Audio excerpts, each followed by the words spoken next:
Ginunita ng Bataan PNP at binigyang pagpupugay ang mga Special Action Force 44 sa kanilang ika-9 na anibersaryo ng komemorasyon dito sa Camp Cirilo S. Tolentino, Balanga City, Bataan. Isinagawa ang aktibidad sa ilalim ng pangangasiwa ni Police Colonel Palmer Z. Tria, Provincial Director, Bataan Police, Provincial Office. Bilang paggunita sa ika-9 na anibersaryo ng Special Action Force 44, nagkaroon ng wreath-laying ceremony bilang pag-alala sa mga bayaning pulis na nag-alay ng kanilang buhay para sa bansa. Ang pagdiriwang ng Pambansang Araw ng Pag-alala ay alinsunod sa Presidential Proclamation No. 164 na inilabas ni Pangulong Rodrigo R. Duterte na nagdideklara sa Enero 25 ng bawat taon bilang isang araw ng National Remembrance at bilang parangal sa kabayanihang pagkamatay ng 44 PNP SAF.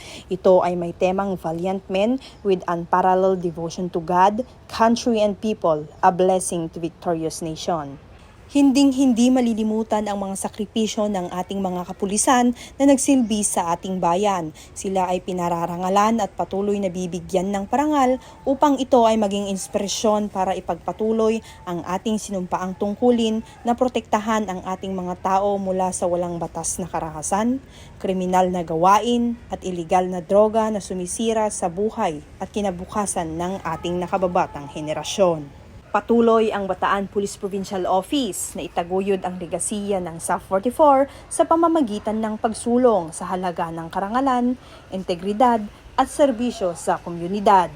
Mula dito sa Bataan, ako ang iyong PNN Correspondent, Patrolwoman Mildred A. Tawagon, alagad ng batas, tagataguyod ng Balitang Pulis.